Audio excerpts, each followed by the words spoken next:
ناظرین کرام، بزم شاعری میں آپ کو خوش آمدید کہتے ہیں، اور یہ تو آپ جان ہی گئے ہوں گے کہ آج کا پروگرام ایک ایسا پروگرام ہے کہ جس میں ہم خوشبو کی آمد کو منانے کا ایک خوشگوار فرض آج مجھے سونپا گیا ہے۔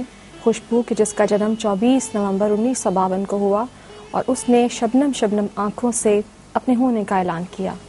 خوشبو کہ جس کا تصور ذہن میں آتے ہی ہمارے ذہن میں جو نام آتا ہے وہ پروین شاکر کا ہے۔ پروین شاکر ہمارے عہد کی بہت ہی ممتاز شاعرہ، 17 برس ان کی ریلت کو بھی ہو چکے ہیں، لیکن آج بھی ان کی خوشبو اور اس کا سحر اب تک ہمارے ذہنوں کو معطر کیے ہوئے ہے۔ ناظرین کرام، اس بہت ہی خوبصورت ساتھ کا جشن منانے کے لیے آج ہمارے ساتھ گفتگو میں شریک ہیں ہمارے عہد کے بہت ممتاز شاعر، دانشور، ادیب اور نقاد محترم جناب خواجہ رضی حیدر۔ ہم آپ کو بزم شاعری میں تہ دل سے خوش آمدید کہیں گے اور آپ سے پروین شاکر کے فن پر اور پروین شاکر کی شخصیت پر گفتگو رہے گی۔ ناظرین کرام، فی الوقت ہم آپ کو پروین شاکر کی آواز میں ان کی بہت خوبصورت غزل کو بگو پھیل گئی بات شناسائی کی سنوانا چاہتے ہیں، تو آئیے ملاحظہ کرتے ہیں۔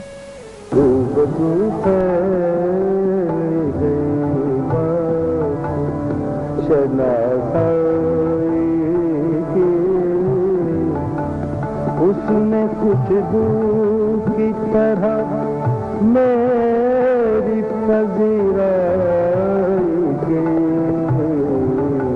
خوشبو پھیل گئی بات شناسائی کی۔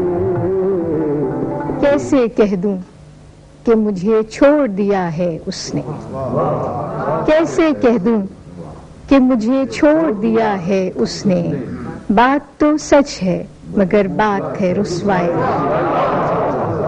کیسے کہہ دوں کہ مجھے چھوڑ دیا ہے اس نے، بات تو سچ ہے مگر بات ہے رسوائی کی۔ اس نے جلتی ہوئی پیشانی پہ جب ہاتھ رکھا، اس نے جلتی ہوئی پیشانی پہ جب ہاتھ رکھا، روح تک آ گئی تاثیر مسیحائی۔ اس نے جلتی ہوئی پیشانی پہ جب ہاتھ رکھا، روح تک آ گئی تاثیر مسیحائی کی۔ تیرا پہلو تیرے دل کی طرح آباد رہے، تیرا پہلو تیرے دل کی طرح آباد رہے، تجھ پہ گزرے نہ قیامت شب تنہائی۔ تیرا پہلو تیرے دل کی طرح آباد رہے، تجھ پہ گزرے نہ قیامت شب تنہائی کی۔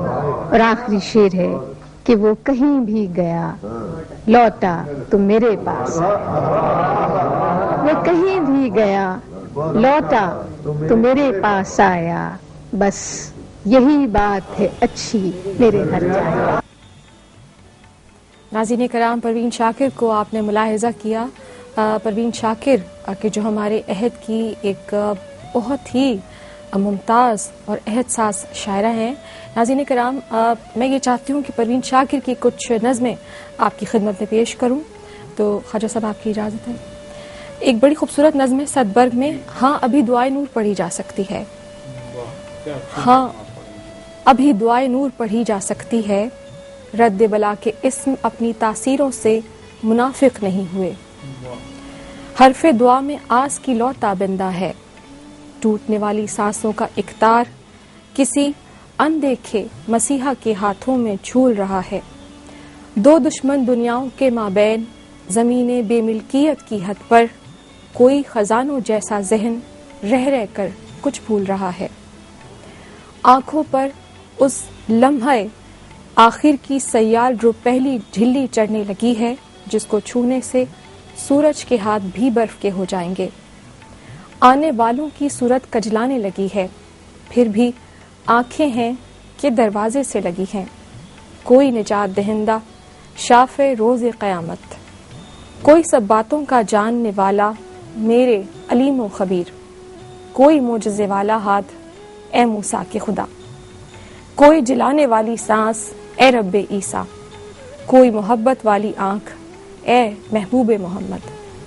یہ نظم تھی پروین کی. ہاں ابھی دعائے نور پڑھی جا سکتی ہے اور ایسی ہی بڑی خوبصورت نظمیں پروین کی ہے. اور ایک نظم ان کی بڑی خوبصورت ہے صدبرگ میں کتبہ کے نام سے. کتبہ انہوں نے اپنی رحلت سے 14 برس قبل اپنا کتبہ تحریر کیا تھا جو صدبرگ میں شائع ہوا ہے. یہاں پہ وہ لڑکی سو رہی ہے کہ جس کی آنکھوں نے نیند سے خواب مول لے کر وصال کی عمر رت جگہ میں گزار دی تھی. عجب تھا انتظار اس کا کہ جس نے تقدیر کے تنک حوصلہ مہاجن کے ہاتھ بس ایک دریچائے نیم باز کے سکھ پہ شہر کا شہر رہن کروا دیا تھا. لیکن وہ ایک تارا کہ جس کی کرنوں کے مان پر چاند سے حریفانہ کشمکش تھی، جب اس کے ماتھے پہ کھلنے والا ہوا تو اس پل سپیدہ صبح بھی نمودار ہو چکا تھا، فراق کا لمحہ آ چکا تھا. خواجہ صاحب یہ فرمائے گا کہ آج اگر پروین شاکر زندہ ہوتی تو آپ ان کے فن کو کہاں پاتے ہیں؟ دیکھیے پروین شاکر بہرحال ہمارے ادب کا، ان کی شاعری جو ہے وہ ایک سرمایہ افتخار ہے ہمارے ادب کا. جی. اور میں سمجھتا ہوں اس انداز میں ہمیں نہیں سوچنا چاہیے کہ وہ اگر زندہ ہوتی تو. میں یہ کہتا ہوں کہ جہاں وہ ہم سے رخصت ہوئیں وہاں پر وہ اپنے مقام کو، اپنے مرتبے کو سب پا چکی ہیں. بہت خوب بات کی آپ نے. آج 17 سال بعد بھی وہ شاعرات جو ان کی معاصر تھیں یا جو ان سے سینئر تھیں وہ آج بھی انہیں رشک کی نگاہ سے دیکھ رہی ہیں. جی. ہیں؟ جی. تو ایسی صورت میں ہمیں یہ یعنی یہ نہیں طے کرنا چاہیے کہ وہ اگر زندہ ہوتی تو وہ جہاں رخصت ہوئی وہیں بہت بڑی شاعرہ ہو کر رخصت ہو گئی. ایک ایسی شاعرہ جس کو ہم صاحب طرز شاعرہ بھی کہہ سکتے ہیں، جس کو رجحان ساز شاعر بھی کہہ سکتے ہیں ہم. ان کے یہاں جس طرح کے لفظ کا جو برتاؤ تھا ان کے یہاں اور جو اظہار کا ایک خواجہ صاحب قطع کلامی کی معافی چاہوں گی، گفتگو کو ہم آگے بڑھائیں گے لیکن ایک وقفہ بھی ہمارا منتظر ہے. ناظرین کرام وقفے کے بعد آپ کی خدمت میں دوبارہ حاضر ہوتے ہیں.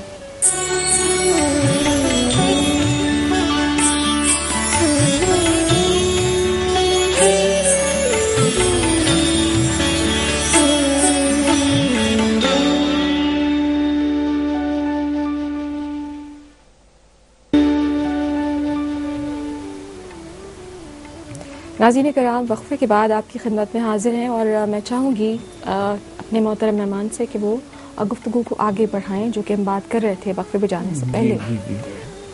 دیکھیے بات یہ ہے کہ پروین شاکر جو تھیں انہیں جیسا میں نے پہلے بھی عرض کیا کہ اپنی زندگی میں وہ مقام حاصل ہو گیا تھا جو شاید بہت ساری خواتین شاعرات کو اب تک حاصل نہیں ہو سکا. یہ بہت سے شاعروں کو بھی حاصل نہیں ہوتا ہے. بہت سارے شاعروں کو بھی حاصل نہیں ہو سکا. اور پھر پروین شاکر شاید پہلی اور واحد شاعرہ ایسی تھی جو مردوں سے کندھا ملا کے کھڑی ہو گئی تھی.